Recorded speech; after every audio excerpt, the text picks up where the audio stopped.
there's nothing except us. We're here, Navarro, okay? Alone.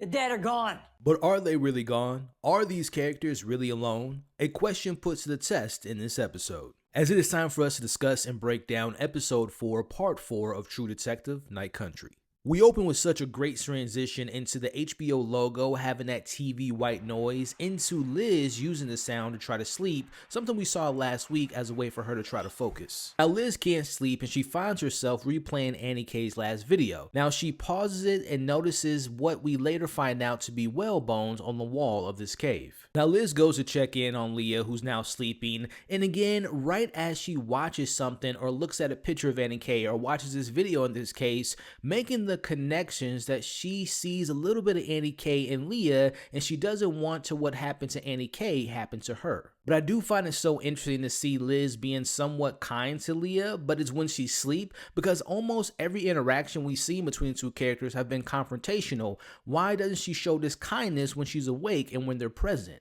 As this moment to me set the tone and really set the theme of this episode, focusing on these characters' loved ones growing apart or distant and feeling alone, and unfortunately, one of our characters having to lose what matters the most. As we continue to hear the screams of Annie K, which is very important to this episode, transitioning into December 24th, the 7th day of night. As the 48 hours have ended, Peter fills Liz in on the bodies being taken away, and Conley is here to supervise it, but Liz is distracted as she notices Jules is in the middle of the street and taking off her clothes and appears to be having a breakdown. As Liz tries to help her by putting a jacket over her but gets elbowed in the face, but she manages to help her out. This is yet another example of Liz being caring towards others. Now this week's end credit shows a peek into a very important location with footsteps leading to somewhere that will change the trajectory of this show later in this episode. Now Navarro is with her sister at the station as Jules apologizes to Liz. We also see Navarro thanks Liz as Liz tells her about the news about Conley being here. Now Navarro is worried about the case being taken away from them, as Navarro wants to discuss Annie K's video with Liz a little bit later. I gotta admit, it's really nice seeing a sincere moment between them as Navarro puts her hand on Liz's arm,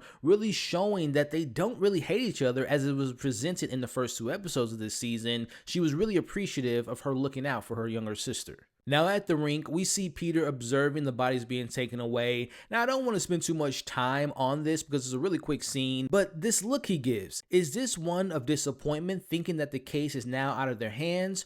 Or is this a look of concern that can maybe be more complex because of the discussion about Peter somewhat being involved is becoming more of a possibility? As we see Navarro in the car with his sister, and while there's no words here, you can see Jules shaking her head and what one would assume is the moment that she agrees to go to the lighthouse. Now back at the station, Peter's found some records of a similar case and with the same injuries as the scientists, as we see Conley is here to talk to Liz. Now he notices that Peter's being very efficient in this case as Liz jokes about him being good regardless of his genetics, as Conley tells her that he will be sticking around for a while, but he promises that he won't take away her case, but he is here because you have protests around the mine. You had a shooting that ended in a fight in the hospital. You got 6 dead bodies in the local ice rink and a still missing person of interest. You need to get this shit under control. Now Liz jokingly sees this as a way for him to look good for his mayor campaign as they share a few laughs, and it looks like their last interaction is now water under the bridge. Now Liz tells him how the scientists died before they froze, and he doesn't want to hear how she knows those details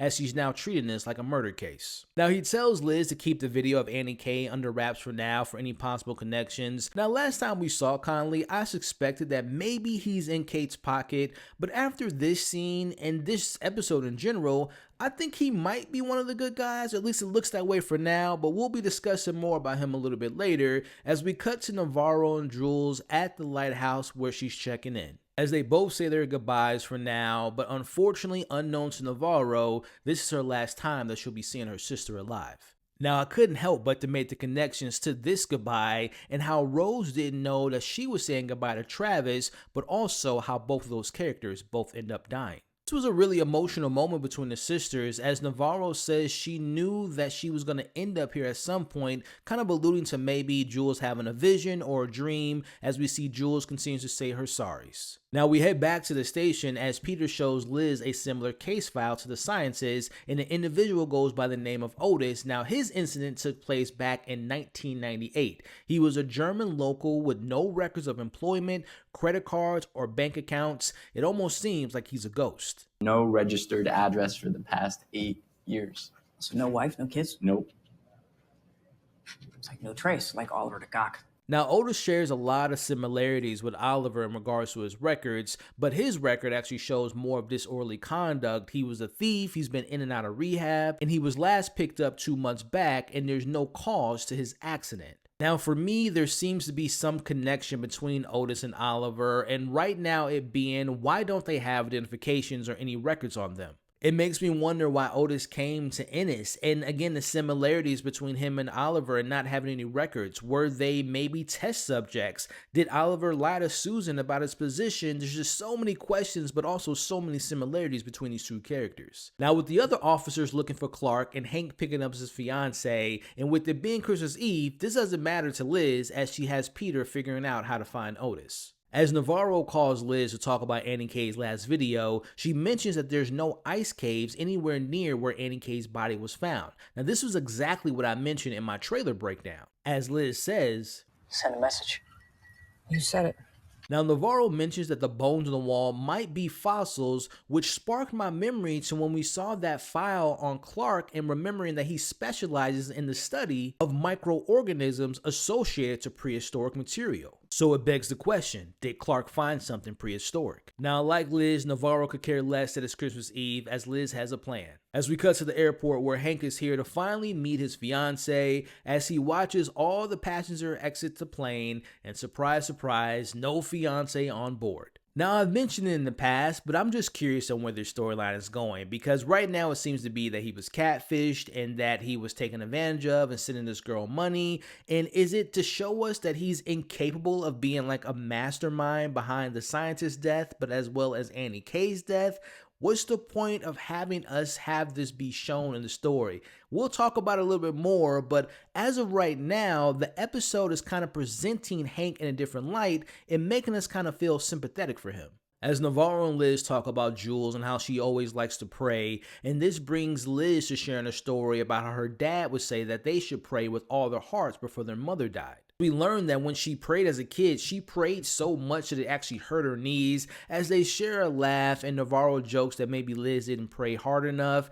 And this really to me shows and explains how Liz at a very younger age kind of had to disbelief in God after her experience of God not responding to helping her mother before she died. Now, Liz's plan is to talk to Bryce, and we see that his wife answers the door, and she isn't happy that Liz is there, obviously because of their past, as they show him this video, and they need his help to identifying what exactly are these images found in this video. Now, Bryce does confirm that the bones on the wall were indeed prehistoric, and they come from Wells, as he tells them about the ice cave systems, but they're known as a death trap. After a ton of accidents, it was shut down, as he details how dangerous it is going by themselves since they probably need a guide, but with it being a holiday, it'll probably take a while before they get their maps.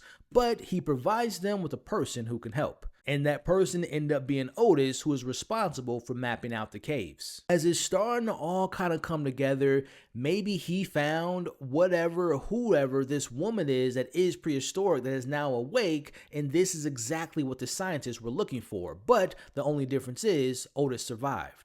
Now we cut over to Jules, who's settling into the lighthouse as she's looking to be going to bed, and an orange out of nowhere comes from under the bed and rolls in front of her, and we start to hear whispers. As she looks under the bed, she finds a woman who's staring directly at her, and it appears to be her mother as she notices the necklace. Now, if we continue to use Rose's Handbook of the Dead, what is it that her mother's trying to do? Is she trying to send her a message, or, as we find out later, was this the dead trying to force Jules to take her own life? But again, speaking to the importance of that orange that we got introduced to last week, and we know that are in the opening credits of the show, what is the connection of the orange? As I mentioned in my last video, I'm assuming that this orange has some connection to their mom, But what is it exactly that's important about this orange? Now we head back to the station where Hank is obviously disappointed to not find his fiance as he pulls out the alcohol. Now his son Peter catches him and they have a little bit of a conversation. Hank tells him that he believes that his fiance wasn't at the airport because it had to do something with her mother and that her cell phone service is down.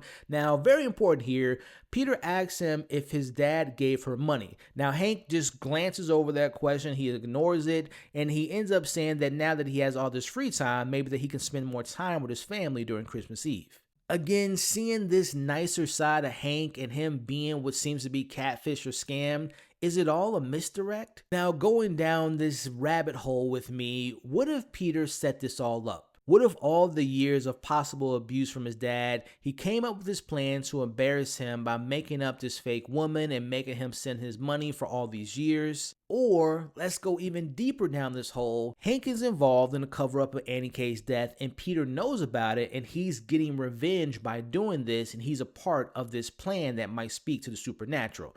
I know this is crazy, but again, I don't know where this fiance angle is going, so it's making me come up with these crazy theories. Now we see Navarro paying Rose a visit and we notice that Rose is all dressed up for the holidays. Now remembering that the last time we saw her was back in episode 2 when she dropped the big Russ and Travis connection, so I was excited to see what she has for us this time around. As Rose has prepared a huge feast and we see Navarro questions who she was before Alaska and Rose not being her real name. Now Rose claims that she used to be a professor with very serious ideas. Now one day she just had enough of her life and she decided to just drop everything because she felt like it was meaningless. I find it very interesting that she used these words of meaningless and walking away because this is the exact same conversation that we saw between Liz and Navarro when Navarro asked her if she ever felt like just dropping everything and walking away. But again, this to me continues the narrative, whether it be Otis or Oliver and others going to this town to escape or being at a place where they can disappear.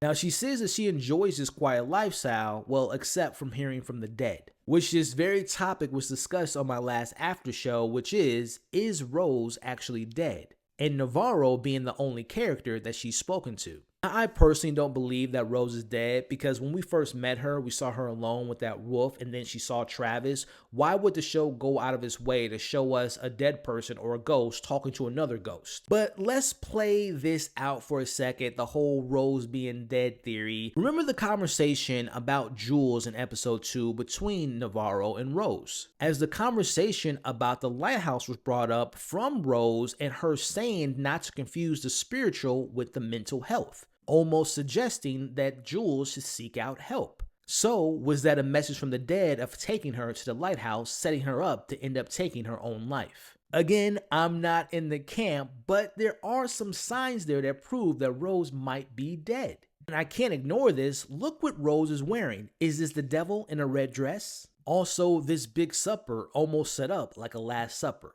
So let me know in the comments, do you all believe Rose is dead or alive and Navarro is the only one that communicate with her? Let me know your thoughts on all this in the comments below. As Liz receives a call from Kate telling her to come to the mines immediately. As we see that the mine has been violated with some spray painting saying murderers with the same face tattoo that we've seen on the natives' faces before. Now Kate finally arrives and she wants to know what Liz is going to do about this, as Liz plans to head home first with it being the holidays and she'll send some guys out to remove this before the employees return from the holidays. But Kate's got a different plan, and that is she wants to press charges. Now Liz responds by immediately saying no, and she goes on by saying that she doesn't need to do this to piss Liz off and ruining her daughter's life because of what happened to them in the past. Now with it being Christmas and the holidays and Liz saying the magic word, which is please, we see Kate decides to let Leah go. Now, if we stick with the idea of Kate being involved in Annie K's murder, why let Leah go without any consequences seems to be a little bit odd for me. Or is she allowing her to go free just for now? As we see Navarro calling her sister to check in, and we see Navarro tells her that she'll be seeing her in the morning to celebrate Christmas, as Jules takes a moment to tell her sister how much she loves her. Now we clearly see that Jules is not in her room, but instead she's at that same abandoned boat that we saw her at last week, as she removes all her clothes and she folds them as she walks into the cold darkness of the night. Now, while we didn't spend a ton of time with Jules, I found the scenes between the two sisters made this moment really get me in the feels. But now let's take a moment to break down this scene. Now, we discussed the orange maybe being a sign from the other side or a warning from their mom, as we know that that was something that happened to Navarro last week with the orange, and now it happens to Jules in this episode. But I want to focus on the removing of the clothes.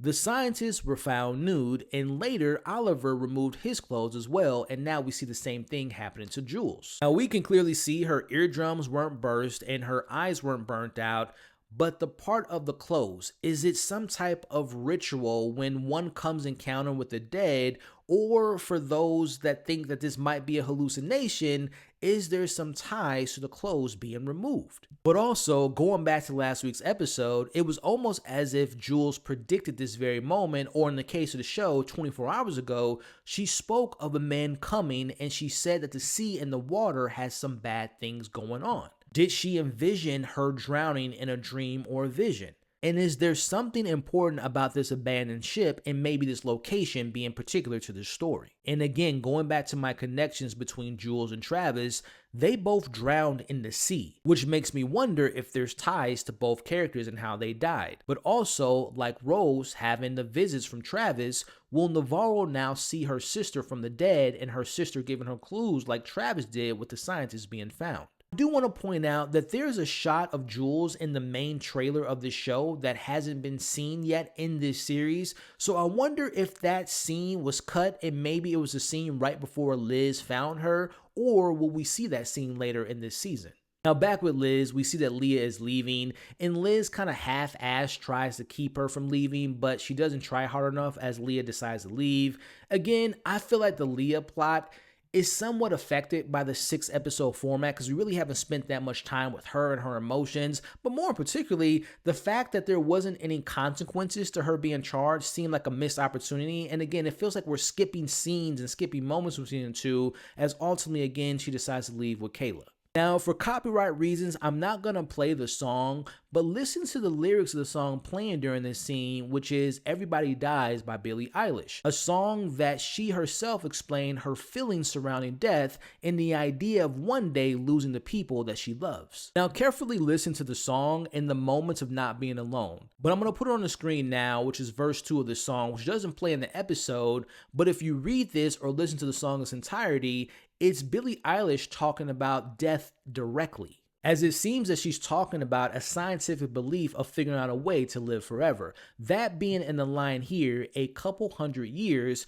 what if science may be able to discover a way to avoid death altogether? Now, tying that lyric in this song playing to the show, were the scientists or the people controlling the minds looking for a way to live forever? Now we see Liz is playing back Clark's video and notices a similarity in Annie K's video as she calls Navarro and tells her that the power went out in both videos. But the question is, why do you have power in an ice cave? As Liz puts it, that it might be Oliver since he was the supervisor and manager of the equipment, as we see Liz is slightly drunk and she's not in any condition to question Oliver as she has Peter pick up Navarro. As we cut to seeing Peter and Hank leaving the station, only to find Liz calling Peter as she tells him she wouldn't be calling if only she needed him, and he follows the orders. Now we head over to Oliver's place where we see Navarro kind of takes after Liz as she enters without being welcome, as it appears that he's been gone since the last time they were there. Now, Peter points out, but he doesn't say it directly, but I would assume that the feeling that he was referring to was the same feeling that they had when they first found the scientists. As we see that Oliver has taken off his clothes, again, I point out the scientists were nude, Jules was nude, and now Oliver,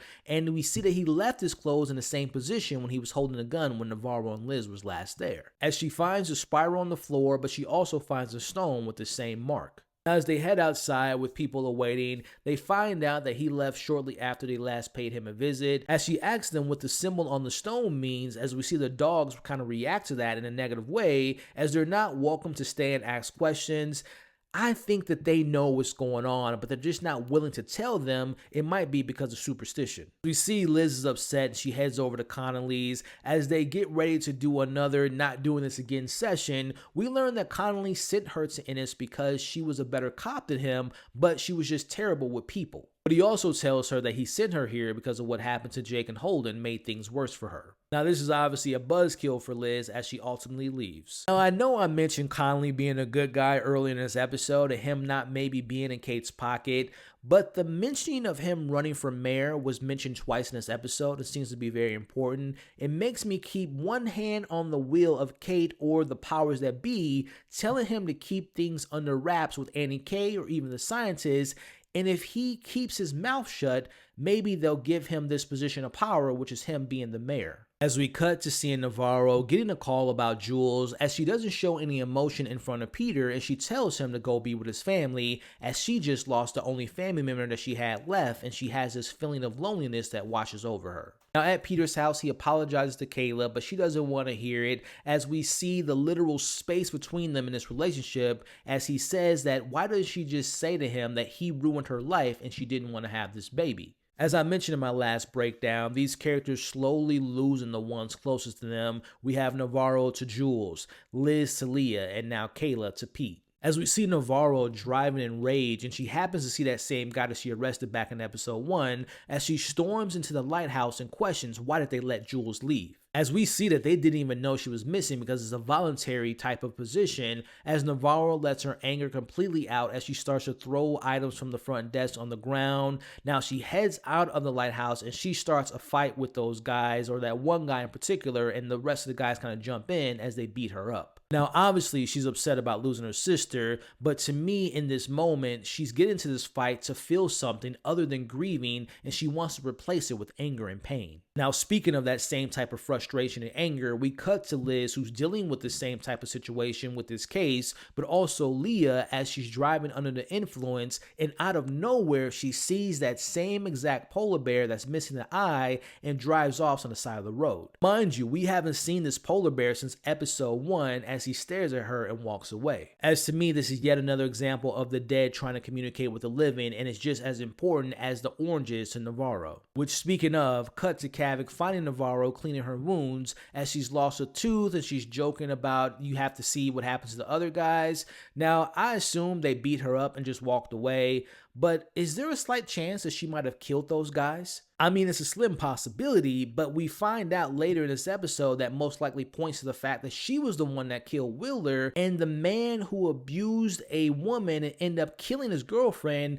we know that that guy hit his girlfriend and maybe Navarro killed him and the others. Again, very unlikely. I just wanted to bring it up as a possible possibility. But bringing it back to the scene, we see that one of her fingers appears to be dislocated as she drops the rock with the spiral on it, and I want you all to remember that for later. But bringing it back to those lyrics earlier, Navarro mentions all the people she comes across, including Kavik being alone, as he tells her that she's not. Now, he takes advantage of this moment and distracts her by pretending to take their relationship to the next level, but he actually uses this moment to put her finger back in place. But after losing her sister, after losing this fight, she takes this moment to let out all her tears. Now, we cut to Christmas Day, which is the 8th day of night, where Liz has a dream about Holden, which is cut with showing a graveyard, which I would assume where both Jake and Holden are being held, as she's awakened by the door as it's Navarro. Now, Navarro tells Liz about Oliver, and she realizes that she misplaced a stone, which I wonder if her leaving that stone back at Kavik's place will have any meaning.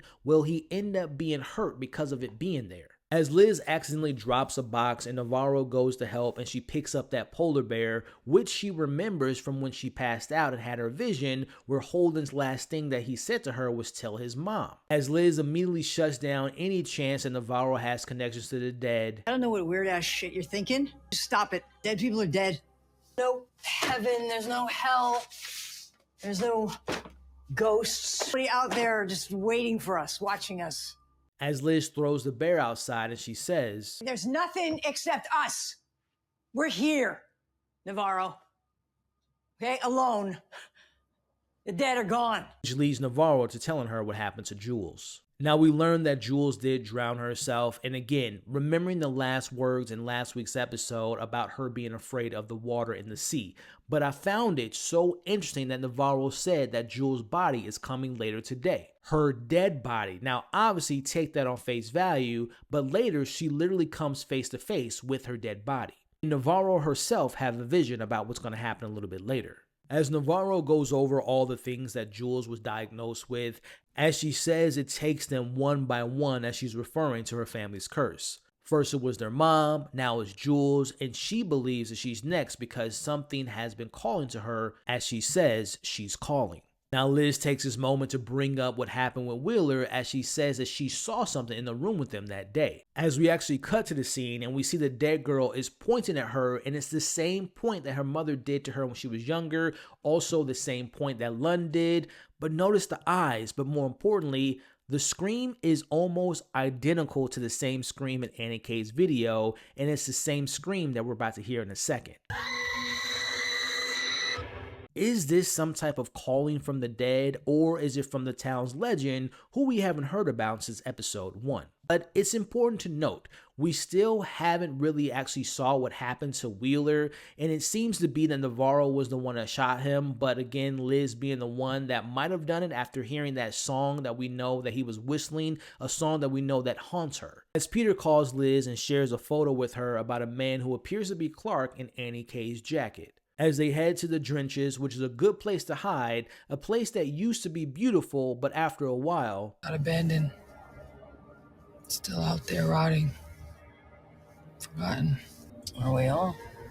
Now as we wrap up this episode, we see Liz and Navarro head inside and they find a message that says keep off the grass, but then they also see this drawing here, which to me looked to be a large creature or a large spider from a Lovecraft Country story. I'm no expert, so comment below on your thoughts on what that creature might have been, because it's not the same thing that Darwin drew back in episode 1, and I don't remember seeing this drawing in Clark's trailer, but the eyes were something that stood out to me. Maybe it's the same eyes that we've seen from the dead or the sciences. Is this the one who's now awake? As they also find the spiral symbol as someone above them starts to run away. Now Liz goes after them and Navarro hears something call to her and she looks down and she sees that Jules' body is floating in the water below. Remember the message from Lund last week where he told her that she's waiting for her. Is this connected to that moment? Now Navarro follows and finds footsteps, but back with Liz, she chases this person as they stand in a corner and reveal themselves to be Otis. Now Liz sees that there's drugs on the floor and she asks him where he got the jacket from. Now back with Navarro, she heads towards music playing from the Christmas tree with presents underneath. Now remember, this is exactly what she promised her sister and what they would do on Christmas, as she turns around and sees her dead sister Jules, who's screaming at her, again, the same scream that I mentioned earlier, which appears to be a scream from the dead. As Otis tells Liz that Clark is gone and he went back to hide as he's hiding in the night country. Now Liz goes back to Navarro and she seems to be in some type of gaze as we see her eardrums are bleeding just like the scientists, as it seems to be some type of effect after you hear the screams from the dead. You're all in the night country now. What did Otis mean when he said that we're in the night country now? Where exactly is the night country? Is that his way of saying that the dead is now with them? So questions being, where is Oliver? Is he with Clark? Are they somewhere both hiding in the ice caves? Now, I think it's safe to assume and to believe that they're going to take Otis with them and question him about the caves, but also question to why he hurt himself back in 1998. Now, I want to backtrack and talk about the importance of Jules and how she mentioned in last week's video of the bad things coming and the connections to the sea and the water. We know that there are people in the town that are affected by the water, and I go back to think about episode 1 and the scene where the guy mentioned that the crabs being low over the past few years and how it may tie into the town's myth from Darwin's drawing versus the scientific effects from the mines. Now, I found myself searching of any ties to the indigenous people of this town, and I came across this picture here. She is referred to as the mother of the deep, or to some, the old woman who lived in the sea. Is this who was awakened? This will definitely be a topic that we'll be discussing more in depth during our after show. Now, will there be consequences to Navarro getting into that fight and exactly what happened to those men? Now, I don't think she killed them. I think they're alive, and if they are alive, which I do think they are, will they report her and will Liz be forced to fire her because of her actions and she'll be under some type of investigation, but they have to solve this case first? Now, keeping the tradition alive with naming these episodes, I'm torn between either calling this Screams from the Dead or Deadly Christmas or alone for the holidays, make sure to share your titles of this episode in the comments below. Now, overall, this episode really focused on the sense of loneliness that these characters fear, or how some are pushing their close ones away and will end up being alone. This idea that Ennis is a place where some people go to be alone or to hide from the living, only to be surrounded by the dead, is very interesting to me. As this story continues to move along, it's becoming more and more obvious that we're getting closer to the supernatural or the spiritual world being a major factor into the story, but there's still elements that points towards a scientific conclusion. Now, this will be a topic that we will be exploring more closely in my after show, which before wrapping up, let's highlight some of my favorite moments of this episode. My favorite scene has to be the moment where Jules was dropped off at the lighthouse, and seeing her walk into the darkness really moved me emotionally, because seeing Jules, whether it's the supernatural or not, but her escaping this pain by taking her own life was very sad to see. Now, the creepy or scared moment of the week for me, now I saw this coming as far as the jump scares go, but the moment under the bed in the Christmas tree scene, again, I saw it coming, but it was still very effective. Now, as far as my favorite character goes in this episode, I thought that Kaylee really delivered a strong emotional performance. Now, if you all are still here watching this video at this point, I can't thank you enough for the continued support. Do me a favor so I can give you a special shout out in the comments. Put in the comments right now either the emoji of the polar bear or put hashtag polar bear in reference to the polar bear in this episode.